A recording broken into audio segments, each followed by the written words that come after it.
salah satu kecelakaan pesawat paling nahas dalam sejarah. Kapten sedang dalam perjalanan ke kamar mandi. Pintu kokpit tiba-tiba terkunci. Pada akhirnya, menewaskan 150 orang. Ada lebih dari 600 serpihan pesawat di lokasi kecelakaan. Sungguh pemandangan yang mengerikan untuk dilihat. Pada pukul 10 pagi lewat 27 menit tanggal 24 Maret 2015, sebuah pesawat A320 yang terbang dari Barcelona, Spanyol, menuju Düsseldorf, Jerman, melakukan kontak dengan kontrol udara dan darat Marseille. Kapten menghabiskan beberapa menit berikutnya untuk mengulangi izin dari pengawas lalu lintas untuk terbang ke titik jalan dalam perjalanan. Semuanya tampak sangat normal. Namun beberapa menit kemudian, staf pusat kendali Marseille menyadari ada yang tidak beres. Pesawat tiba-tiba kehilangan ketinggian hampir 2000 kaki tanpa izin, dan pesawat masih terus turun. Staf segera menghubungi kapten untuk mencari tahu penyebabnya. Namun tidak ada tanggapan. Jadi mereka mencoba menghubunginya beberapa kali pada frekuensi yang berbeda. Namun lagi-lagi, tidak ada tanggapan. Dalam 4 menit antara pukul 10 pagi lewat 35 menit dan pukul 10 pagi lewat 39 menit, pengawas lalu lintas udara pertahanan udara Prancis juga menghubungi A320, namun tidak mendapat tanggapan. Hingga pukul 10 pagi lewat 40 menit ketika pesawat menghilang dari radar pusat kendali Marseille dan memicu peringatan bahaya. Di sisi lain, A320 menabrak pegunungan Alpen. Situasinya sangat mendesak. Tidak ada jalan di lokasi kecelakaan. Mereka harus menggunakan helikopter. Ketika mereka tiba di lokasi kejadian, pemandangannya sangat mengerikan. Para pencari menemukan lebih dari 600 potongan jenazah dan 2 kotak hitam yang rusak parah. Jadi, apa yang terjadi di dalam pesawat hingga kapten dan copilot tidak dapat dihubungi? Setelah pemulihan data, para penyelidik menemukan hasil yang mengejutkan. Pesawat dibajak tapi bukan oleh teroris. Sekarang mari kita kembali ke kokpit beberapa menit sebelum kecelakaan. Pada pukul 10 pagi lewat 30 menit, kapten diizinkan untuk mengalihkan pesawat ke rute yang telah ditentukan. Pada saat itu, kopilot menyuruh kapten untuk pergi ke kamar mandi. Jadi kapten meninggalkan kokpit untuk pergi ke kamar mandi. Tidak lama setelah kapten meninggalkan kokpit, pesawat mulai kehilangan ketinggian. Ketika kapten kembali,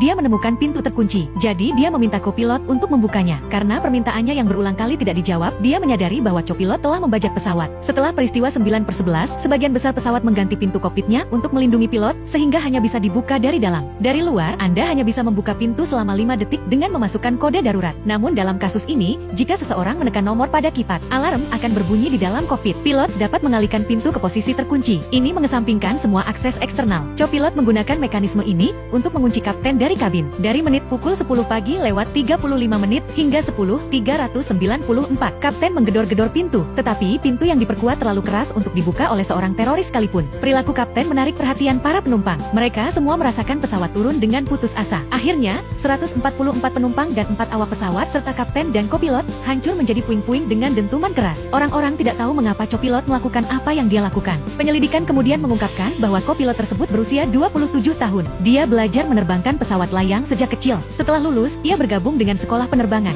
Namun ia menderita depresi berat. Dia dirawat oleh seorang psikiater selama beberapa bulan. Baru setelah itu dia mengisi dokumen FAA dan menyembunyikan fakta bahwa dia memiliki gangguan mental. Namun kebohongannya terbongkar saat pemeriksaan medis. Seharusnya ia dipenjara, tetapi FAA memberinya kesempatan kedua. Dia diterima di sebuah maskapai penerbangan bertarif rendah milik Lufthansa di Arizona. Setahun kemudian, depresinya semakin parah. Dia mulai mengonsumsi banyak obat antidepresan berat sambil terus bekerja dan terbang. Hanya 4 hari sebelum kecelakaan, dia belajar tentang mekanisme penguncian pintu A320 di internet. Jadi dia diam-diam mengujinya dalam penerbangan keluar dari Düsseldorf ke Barcelona. Hingga penerbangan pulang, dia berulang kali mendorong kapten untuk pergi ke toilet. Selama perjalanan kapten ke toilet pada pukul 10 pagi lewat 30 menit, dia membeberkan rencananya untuk mengunci Palka dari dalam dan kemudian menerbangkan pesawat ke pegunungan Alpen.